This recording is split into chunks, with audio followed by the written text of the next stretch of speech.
Hi, everybody. Welcome back to another edition of VCTV with your host, Kyle Ellicott. Guess what? We're going to be talking today about investing in impact, social, and alternative energy.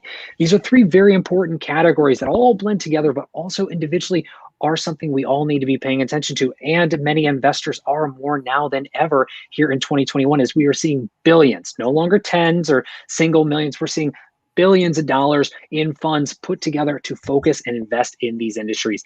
And I'm joined by some of the greatest around the VCTV family to share their thoughts and insights of what they're seeing around the world investing in each of these areas and others alike as well. Big thank you to the Token team, to Hasmik and Maria for making today's episode possible as always. And Vandana, why don't you kick us off with a short introduction and background for everybody? Yeah, so first of all, Kyle, thank you for having me here. It's a great pleasure. I like to be on Latukan VCTV because it helps me connect globally to lots of people all over the globe who have great insights on all kinds of different topics that we discuss. It's a great platform to be here. Introducing myself, I was in Singapore and Jakarta for 15 years in investment banking. I had my own family office fund there. I came back to India. That is when Convanto was founded. And today, Convanto is one of the most well-known boutique investment banks led by a female founder. I'm a venture advisor with Loyal VC and a partner with GST Venture Studios. I'm also selected as one of the top 10 women leaders in Wealth Management 2021. My brand comes under the top 10 women entrepreneur brands in India. My expert opinion is sought in leading business news channels like VCTV and Business World. I've given 160 plus talks all over the world. We are sector agnostic. Typically, we do $1 million to $50 million. And once again, thank you for having me here. Absolutely. Thank you for being here. Mr. Fowler, Grandmaster of Artificial Intelligence himself. A little intro, a little background. Yeah, great to be here, Kyle. My name's Gary Fowler, and I'm a serial entrepreneur and investor. I've been involved in 17 companies. I was on the original management team at Click Software, sold it for Salesforce for $1.35 billion, and also Eva.ai, an AI HR tech company. I'm the president, co-founder, and CEO of GSD, Get Shit Done Venture Studios, a premier AI and quantum venture studio located in Silicon Valley. I've written 163 articles. In fact, Kyle, my presentation at the United Nations on October 1st is about technology as a tool for peace and to be able to solve the problems that we have from global warming, population increases. I just got off out of a meeting about challenges with water in India. So a lot of opportunities for companies. And again, data is all around us. We're in a state of infobesity. We love companies that are in AI, quantum, cybersecurity, companies that are going to make a dent in the universe. Great to be here today, Kyle. Great to see some familiar faces. My buddy Raghu and Vandana and the rest of the VCTV team. Absolutely. Speaking of Raghu, coming up to you next. A little intro, a little background for everybody, please. Great to be here, Kyle and others. So I'm a serial entrepreneur, investor, and advisor from Princeton, New Jersey. I focus on early stage de-risked impact investments. De-risked in the sense that there's market traction, that there's a MVP that is already there. I think this area of the focus on the impact investments is very, very important now. That I think pandemic has very clearly shown that how technology can make a difference, and provided there is awareness. And I think we need something like a pandemic to wake us up to what technology can do. And so that's one good aspect, among all the other bad things that happened because of the pandemic. So look forward to the discussion. Absolutely. And Gary, let's start with you. I mean, you wrote this paper and you have this talk upcoming with the UN and talking about water, the climate crisis in general, and how technology and data can solve this. Give us a picture of how data is helping to kind of curb climate change in certain ways, if possible. Well, it's interesting, Kyle, because over the last 2 years through this pandemic, and I know in the beginning when we first met on VCTV, Zoom provided a great venue for us to be able to connect, and now StreamYard, et cetera. But it's about the data. I mean, people. I remember in the early '90s, I did a project with Dr. Irving Crick. Dr. Irving Crick did a nonlinear long-range weather forecasting model. He'd actually studied under. He was 82 or 83 when I met him, but he had studied under Albert Einstein when he was a visiting professor at Caltech. I remember going through the model and he was talking about global warming. I mean, the one thing we need is we need the data, and this really backs it up now. We've got some, the average temperatures around the world could be up as high as 8.6 degrees by the end of this century, 8.6 degrees Fahrenheit. That's a lot. And look at the polar ice caps, look at the Gulf Stream slowing down. You know, we have a lot of data we need to collect, and we need to course correct. It's not about, you know, before people were saying they don't believe in global warming, they don't believe in the population that's going to increase from 8 billion to 13 billion, but it's here, Kyle, and it's in front of us. I was listening to Elon Musk last night.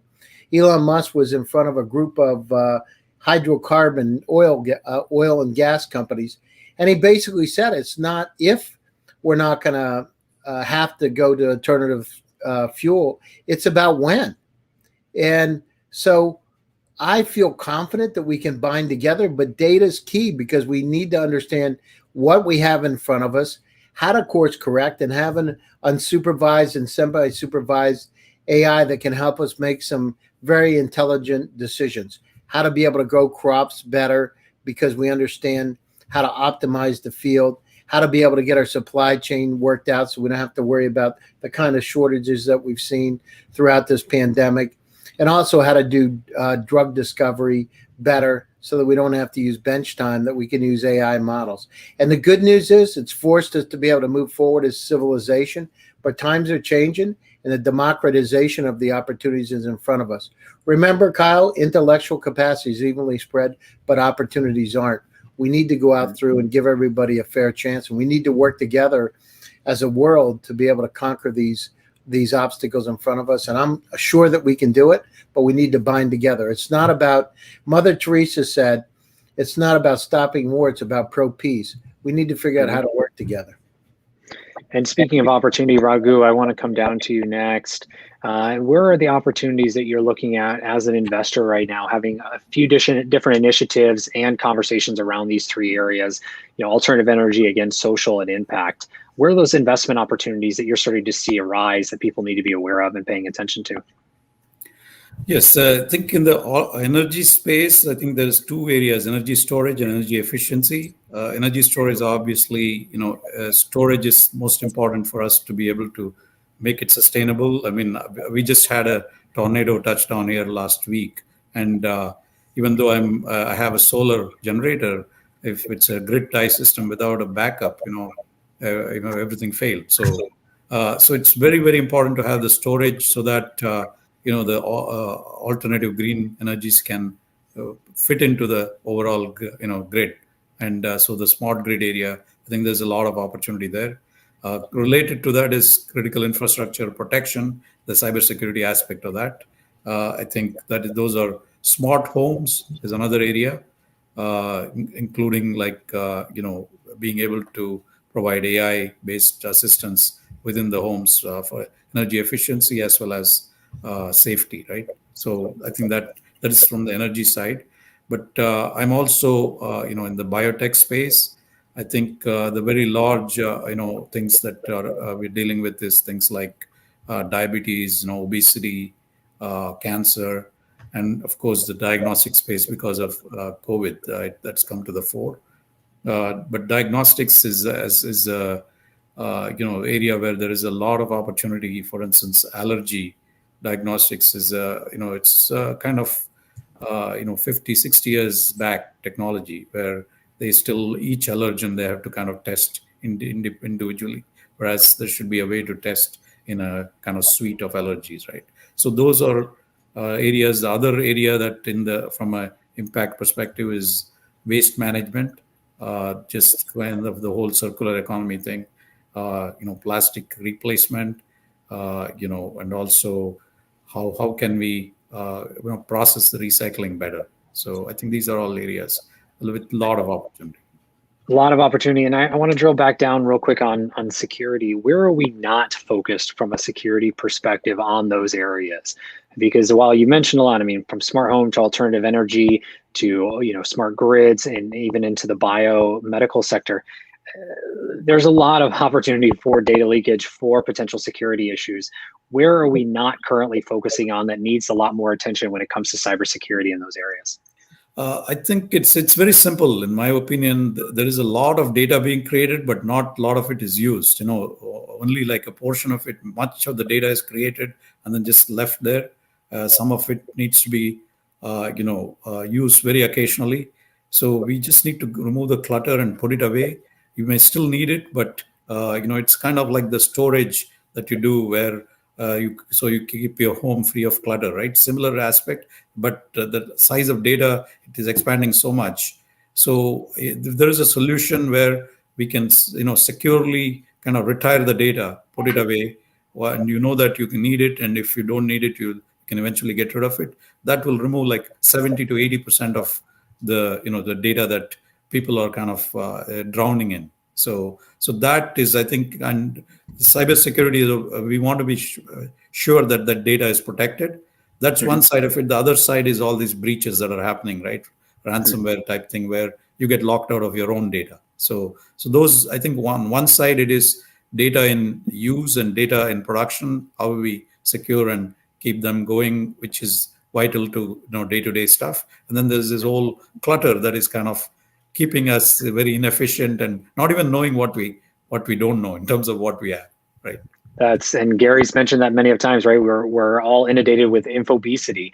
With so much data, we don't know where it is, what it is, or what's in front of us in some cases as well. And Vandana, I want to come to you next and kind of get your perspective as well. I mean, from Southeast Asia through India and all over the world, where you make all these investments that we've spoken about here on VC TV and work with so many around the world in investing in these areas. Paint us a picture as what you're seeing kind of opening up and looking forward in the next couple of years here as we start to see these areas continue to see increased activity around investment. Yeah, so there is definitely a need for these sustainable investments, which can help in reducing our carbon footprint and carbon emissions and reducing the adverse environmental impact. In India, almost 90% of the energy is derived from burning coal, biomass, waste, and petrol and other fuels, and only 10% of it's renewable, which is extremely low. This impact can, be made affordable if there is greater investments by VC and investors in biofuels, in clean, green, and renewable energy like solar, wind, or any other energy efficient sources. Recycling of plastics and other waste are also important sectors where one can invest for, environmental impact. So, this is one aspect. And the other aspect is we also need to realize that there are actual, financial benefits that can be achieved through investments that help in achieving gender equality. So I think that is also one area. There can be various ways of impact investments for women empowerment. There can be micro loans and micro saving services for women that could help boost more women entrepreneurs. Funds which exclusively cater to women or have women as the majority of their clientele. So I think these were the two aspects that I think are very important, and they should be looked into by investors. Thank you, Vandana. Gary, I want to come back down to you. I mean, pulling artificial intelligence into this, where are those areas of opportunity specifically that you as an investor want everyone to be aware of, that they should be focused on right now, kind of leading into this talk that you'll be giving on October 1st with the UN? And then I want to come around for one more question for everybody, but Gary. So I mean, look at some of the challenges we have in front of us. By 2050, we're going to have to double the food supply on the planet to be able to feed the population. And we can't double the amount of farm animals because 26% of the pollution today is caused by farm animals. So we need to go down through and to be able to optimize our farms, the Farming 4.0, the Internet of Things. We need to create some really streamlined supply chains. from the farm to the table. We need to have better insights on exactly, as I said, what's happening from an impact standpoint with our oceans, with our water supplies, with the Gulf Stream, with sensors, with sonar buoys, with all kinds of different technologies that they're deploying today. And then we got to make some critical decisions. So what, as I've said, there's 49 zettabytes of data on the planet. We got a whole lot of data out there we need to analyze. We need to have unsupervised and semi-supervised AI to be able to help us. We need to be able to democratize the opportunity. It shouldn't be that people are starving around the world, where other people are sitting on their yachts and having, well-heeled dinners. We need to figure out how to equalize it.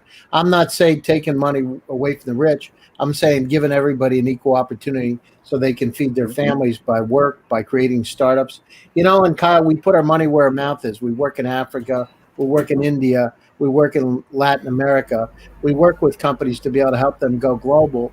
And the reason is, if they can feed their families, it surely makes the world a better place. And I just had the discussion last week of the UN about that. And I'll send over my draft copy of my article. People can look at it. But it's the time is now. We can't wait any longer. It's not about dreaming. It's not about wishing. It's about getting shit done. Absolutely. GSD, ladies and gentlemen, get shit done, as Gary Fowler said. Vandana, coming to you, closing thoughts. Where do you see things opening up when it comes to not just Southeast Asia, but globally? Again, if you're choosing a focus area or helping an entrepreneur to choose how to start building in this industry, what advice would you give to them? And then where can everyone find you online? So, the first and very most important thing that I tell the entrepreneurs is, have a proper pitch deck, have a video pitch deck, have a business plan, have your financial models and valuations in order. There's very important to have a CFO and advisor on your team, having the right relationships with the investment bankers who have the right kind of relationships with the investors gives you a better reach to investors. And the sectors that currently I am looking in are health tech, AI, robotics, IoT, definitely, Fin-Tech, EdTech, food tech. These are some of the sectors that I'm looking at. E-commerce also is one of the sectors that I'm looking at. So feel free to reach out to me on my LinkedIn handle or my website, www.convanto.com. Wonderful. Thank you. Raghu, same question. In your closing thoughts, where are those opportunities that you want to tell investors, but also founders to start building in, and where can everyone find you online as well? Sure. I think my best place to reach me is on LinkedIn at Raghu S. Rao. I think there is a lot of opportunity in the plant-based, everything, plant-based food, plant-based, whatever, cosmetics. The idea is, as Gary mentioned, I think to reduce the impact from farm animals on the environment, right? So the more of the plant-based stuff, I think the better. That's one area. Other areas, of course, cybersecurity and protection. The third is, in terms of waste management, and storage, energy storage. In terms of waste management, I think it is very, very critical to make sure that, we all recycle, and think that it's being taken care of. But we have to really look at, how much of that is actually, processed back and used. Maybe one time, 2 times, we have to reduce the impact. It's not enough just kind of putting the burden purely on the recycling side, right? So, and then of course, the last part is about the wellness. So the more you can focus on wellness and also reduce the healthcare costs and some of these very large, expensive things like, diabetes and cancer, which are affecting large portions of the population. So part of that is also working on reducing, so a lot of these are connected, as we all know. So how can we work on kind of improving the lifestyles for everybody, whether it's from our lifestyle, how it is impacting the environment, as well as how can we be more fit so that we don't fall sick and get into these expensive things, treatments. Thank you very much, Raghu. Agreed around the table. Gary Fowler, where can everyone find you and GSTV to connect and speak further? You can check me out on LinkedIn. You can find me on Twitter. Check me out on VCTV on the Founders Report or my show, GST Presents Silicon Valley AI and Tech. Happy to hear from startups. Happy to hear from investors. Stay safe, stay healthy, and stay happy. Thank you. Absolutely wonderful closing thoughts, Vandana, Raghu, Gary. Thank you so much for sharing your thoughts and insights today. To our audience, thank you so much for tuning in. If you like what you heard, make sure you click like, share, and subscribe on today's episode. Also, do reach out to each and every one of our investors. We'd all love to hear from you. Please add context when you do, where you heard us, where you met us, and what you would like to continue the conversation about. That being said, a big thank you to the Token team, to Hasmik and Maria for making today's episode possible. Everyone have a wonderful day. We'll see you back here tomorrow with more VCTV. Take care. Bye. Bye, Good everybody. night. Bye.